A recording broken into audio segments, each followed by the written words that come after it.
오늘 함께 보실 말씀은 요한복음 12장 12절에서 19절까지의 말씀입니다.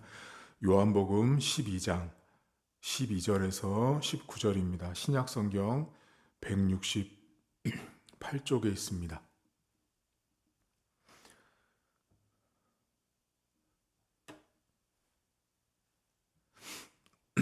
요한복음 12장 12절입니다.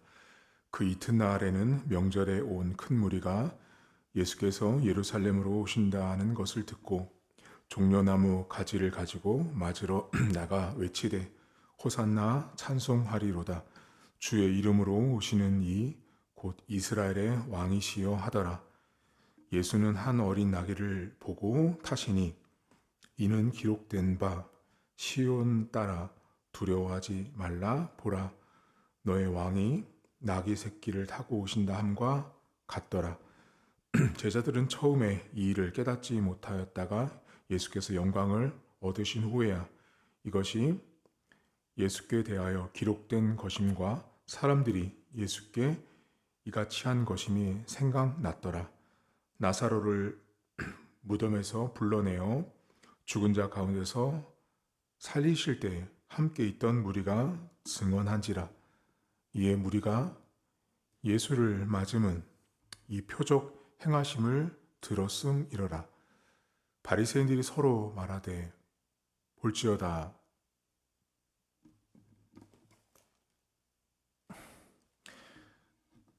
너희 하는 일이 쓸데없다. 보라, 온 세상이 그를 따르는도다 하니라. 아멘. 예수님께서 예루살렘에 입성을 하십니다. 예수님께서 예루살렘에 입성하는 이 본문은 구약성경 스가랴 9장 9절에 있는 이 말씀대로 이루어지는 그 과정인데요. 오늘 특별히 예루살렘에 입성할 때의 모습을 보면 이 본문에 일단 그 예수님이 나사로를 살렸던 일들을 증언하는 사람들이 있습니다. 그들이 봤던 일들, 그들이 목격했던 일들을 증언하는 사람들이 등장을 합니다. 그리고 예수님이 이 어린 나귀를 타고 예루살렘에 입성을 하는 이 장면을 기록을 할 때 여기 큰 무리가 등장합니다. 이 무리들은 여러분, 지금 예수님께서 나귀를 타고 들어오는 요 시점이 어제 말씀드렸지만 요한복음 12장 이후로 이제 6월절이라고 하는 명절 전후에 있었던 그런 일들이에요. 그래서 이미 예루살렘에 많은 6월절 명절을 지키기 위해서 들어온 사람들이 있었습니다. 그 당시 고고학자들에 의하면 예루살렘의 그 6월절을 지킬 때 적어도 10,000명 이상이 그 예루살렘 성에서 왔다 갔다 했다고 합니다. 그러니 엄청나게 많은 사람들이 인파가 몰려온 그 시점이 6월절이에요. 예수님께서 올 때 그 큰 무리 가운데 이제 예수님이 죽은 나사로를 살렸던 그 많은 소문들이 이미 들려졌고 그것들을 듣고 예수를 실제로 궁금해서 보고 싶은 사람도 있고 실제로 이제 가야바가 여러분 기억하시겠지만 이렇게 명령을 내렸잖아요. 그래서 그거를 신고하려고 하는 사람들도 있었고 혹은 남들 따라와서 온 무리들도 있었어요. 그러니까 오늘 본문에 큰 무리가 예수님 앞에 나와서 종려나무를 흔들거든요. 근데 이 사람들이 이제 그들의 심중, 마음의 어떤 자세나 이런 건 말하지 않지만 이 큰 무리가 예수님을 이제 맞이합니다. 그리고 이 본문에 제자들이 나오고 마지막에 바리새인들이 나오는데요. 이 본문에 이 성경을 기록한 이 요한이요. 여기 계속 반복한 말이 있거든요. 이 말을 좀 보셔야 되는데 12절 오늘 읽은 본문에 여러분 14절부터 보시겠어요? 여기 이렇게 나옵니다. 예수는 한 어린 나귀를 보고 타셨는데 이는 기록된 바라는 말씀을 씁니다. 요한이요. 그 다음 어디 보시냐면 16절 보세요. 제자들은 처음에 이 일을 깨닫지 못하였다가 예수께서 영광을 얻으신 후에야 이것이 예수께 대하여 기록된 것이라고 나오죠. 이 성경을 예수님이 예루살렘에 입성하는 이 장면은 여러분 그냥 단순하게 낙이 타고 입성하고 오는 이 장면이 아니라 요 단락이 이 장면이 이미 아주 오래전에 기록되어 있었던 하나님의 말씀대로 이루어지고 있다. 이루어지고 있는 과정이다를 말하고 싶은 거예요. 그러니까 이 성경을 볼 때 기록됐다라는 게 훨씬 중요한 거예요. 그러니까 이미 과거부터 지금 이 사건이 현재 여기 독자로 있는 이제 큰 무리들, 제자들, 바리새인들, 그리고 나사로의 죽음을 목격했던 목격자들, 여기 등장한 등장인물들 모두가 그들에게는 현재잖아요, 여러분. 현재 보고 있는 장면이잖아요. 예수님이 낙이 타고 오는 장면인데 성경은 뭐를 말하고 싶냐면 그거 오래전부터 계획된 일이라는 걸 말하고 싶은 거예요. 이 본문이. 그러니까 지금 낙이 타고 오시는 예수님을 보면서 뭐 겸손하신 예수님을 이렇게 그게 아니라 이 요한은 기록됐던 그 말씀이 지금 인생들 현실 앞에 벌어지고 있다라고 말하고 있어요. 그런데 이미 기록되어 있었다라는 말씀은 구약 시대부터 하나님이 예비하시고 준비하신 일인데 자, 그 일을 받아들이는 그 기록된 성경을 이렇게 현실 속에서 직면하고 있는 여기 본문의 큰 무리와 제자들과 바리새인들의 모습이 각각 다르다는 걸 보셔야 돼요. 자, 우선 큰 무리가 여러분 아까 전에 종려나무를 들고 막 흔들거든요. 이 사람들은 예수님이 자, 십자가에서 죽으셔서 우리를 구원할 구원자로 오셨다라고 믿고 와서 흔드는 사람들이 아니라는 걸 아셔야 돼요. 이 사람들은 여러분 우리가 지금 요한복음 12장을 보고 있는데 그 앞에 혹시 기억나시겠지만 수전절이라는 절기를 기억하세요? 수전절은 예수님이 오시기 전 200년 전에 마카비 형제라고 하는 마카비 혁명을 말씀드렸어요. 며칠 전에. 압제받는 그 자신의 민족을 해방시켰던 마카비 형제를 환호하고 기대했던 그 200년 전의 사건을 지금 여기 큰 무리가 종려나무를 흔드는 이 본문은 예수님을 제2의 수전절을 만들어줄 인물로 보고 있는 거예요. 그래서 이 본문에 보면 뭐라고 표현하냐면 그들이 이스라엘의 왕이라고 표현하잖아요. 그러니까 지금 이 사람들은 예수님을 구세주, 구원자 또는 스가랴 9장 9절의 말씀이 성취돼서 자신들 앞에 오시는 구원자, 십자가에서 죽으실 예수님이 아니라 진짜 왕으로 보는 거예요, 왕으로. 어떤 왕이냐면 마카비 형제처럼 로마를 이겨줄 왕.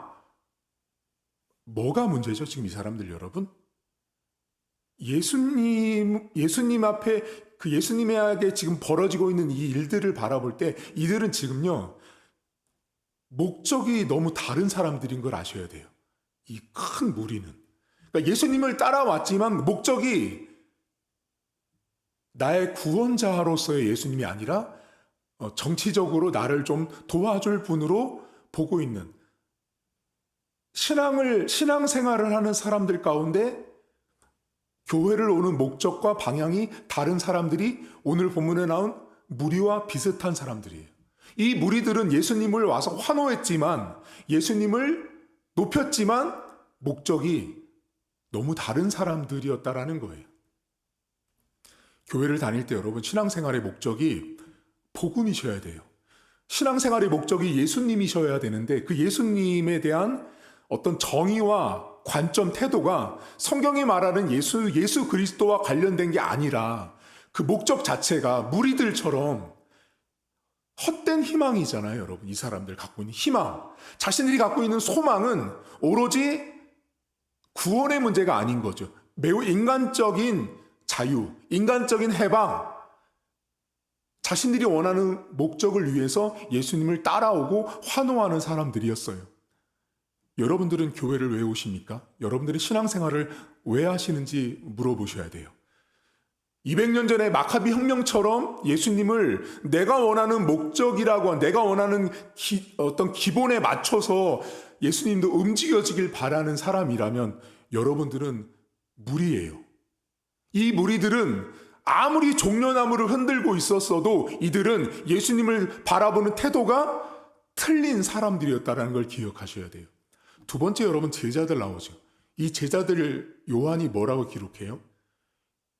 여전히 깨닫지 못하고 있다고 말하거든요. 그리고 언제 깨달아요, 여러분? 영광을 받으셨다라는 건 언제냐면요, 예수님 십자가 죽음 이후예요. 예수님 죽고 나서 그제서야 깨닫거든요. 그러니까 여러분, 지금 이 제자들은 어떤 사람들이냐면 교회를 다니곤 있지만 깨닫지 못하고 있는 사람들이에요. 예배를 드리고 헌신봉사 다 하지만 예수님이 누군지 전혀 깨닫지 못하고 알지 못하고 경험하지 못한 사람들이 오늘 제자들이에요. 세 번째 누가 나와요, 여러분? 바리새인들이 나오거든요.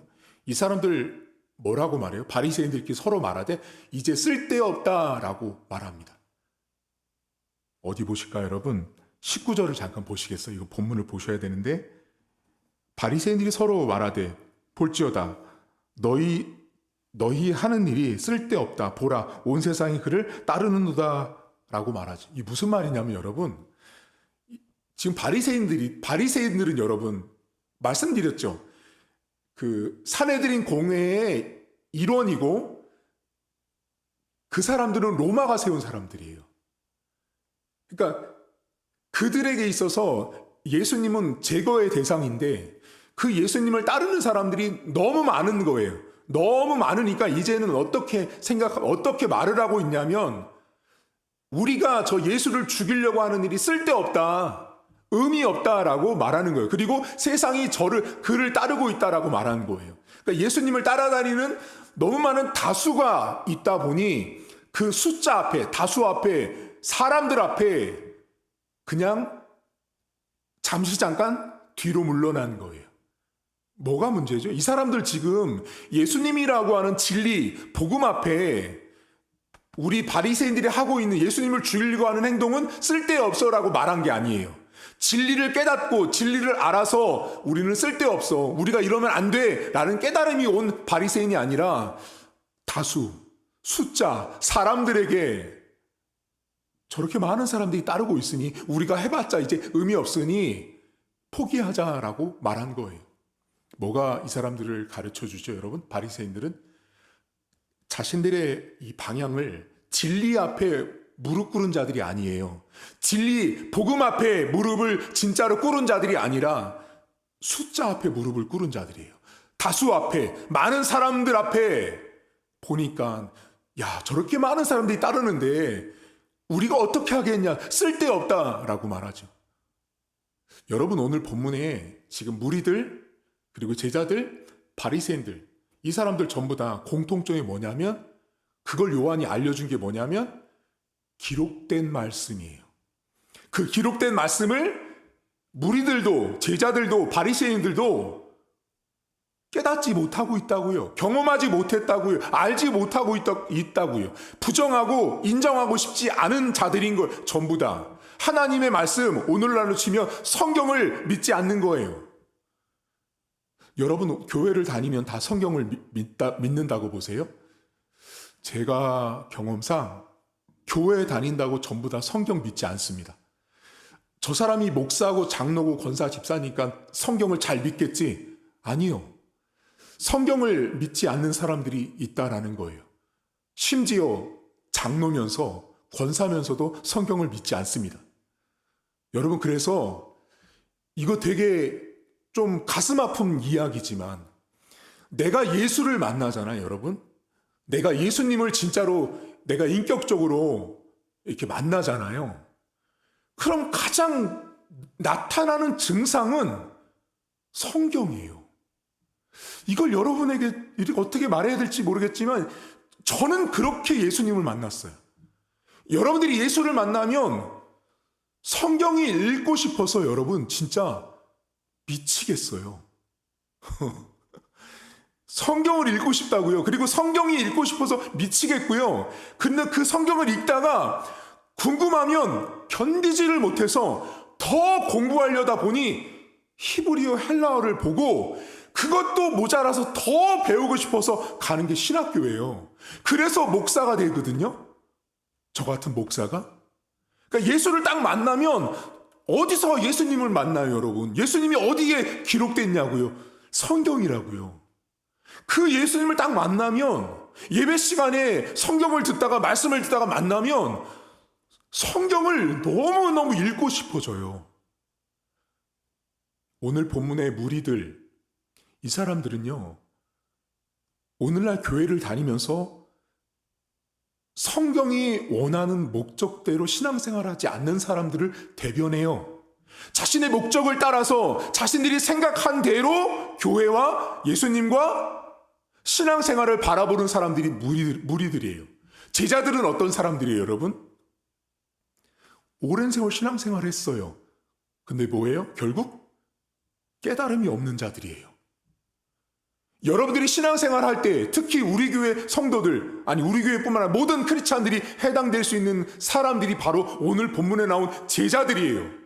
그래서 여러분들이 교회를 와서 주일날 예배를 드릴 때 하나님 저에게 깨달음을 주십시오라는 기도를 항상 하셔야 돼요.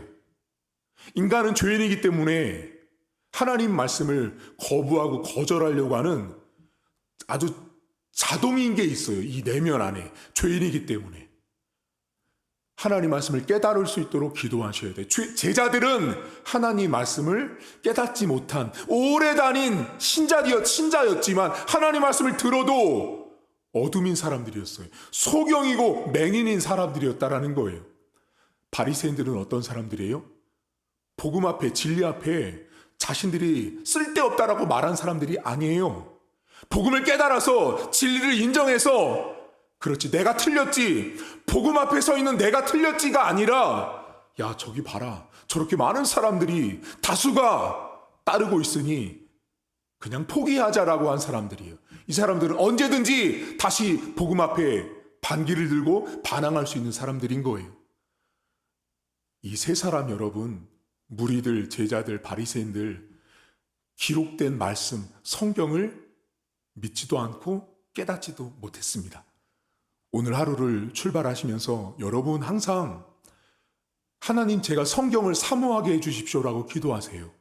그리고 하나님 제가 성경을 늘 깨달을 수 있도록 기도하세요.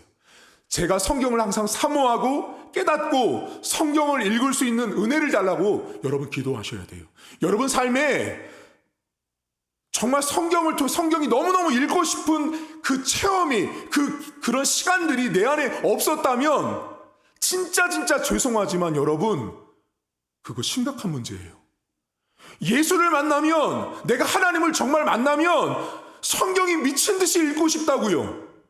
성경으로 달려갈 수밖에 없다고요. 성경은 하나님이고 예수님이기 때문에 내가 예수를 딱 만나잖아요. 그럼 하나님이 제 안에 그 영적인 DNA를 확 뒤바꿔 놓으시거든요. 그 DNA가 뭐로 뒤바뀌냐면 너 성경 봐라, 너 성경 봐라, 성경으로 가라. 성경으로 계속 내 영혼이 움직이도록 만들어 놓으세요. 지하철을 타도요, 버스를 타도요.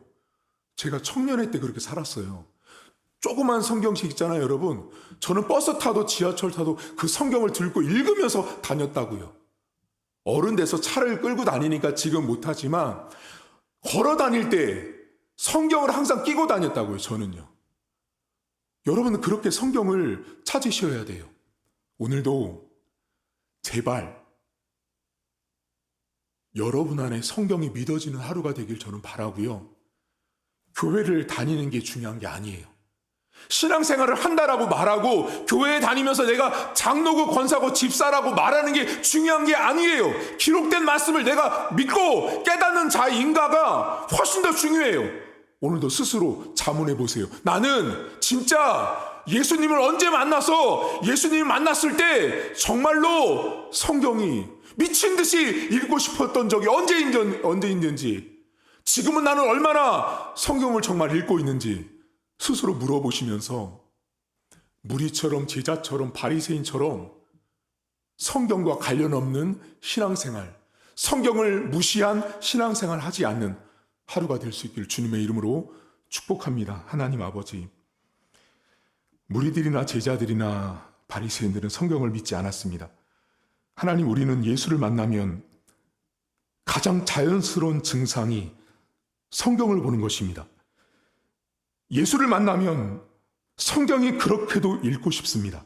예수님을 만나면 내가 의지를 갖지 않았는데도 불구하고 끊임없이 성경 쪽으로 내 마음이 갈 수밖에 없도록 하나님이 만들어 주셨습니다. 하나님, 오늘 하루도 우리 사랑하는 성도들 성경으로 마음이 달려가게 하옵소서. 성경으로 그 마음이 달려가서 성경을 더 파고 또 파서 성경을 더 먹고 또 읽어서 성경에 나온 예수님, 성경에 나온 하나님이 어떤 분인지를 우리 성도들이 깊이 깨닫고 만날 수 있도록 은혜를 베풀어 주옵소서. 그래서 성경을 모르는 무리들, 제자들, 바리새인처럼 살지 않도록 은혜를 베풀어 주옵소서. 감사드리며 예수님의 이름으로 기도하옵나이다. 아멘. 하늘에 계신 우리 아버지, 아버지의 이름을 거룩하게 하시며 아버지의 나라가 오게 하시며 아버지의 뜻이 하늘에서와 같이 땅에서도 이루어지게 하소서.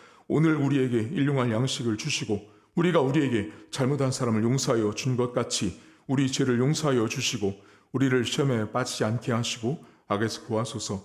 나라와 권능과 영광이 영원히 아버지의 것입니다. 아멘.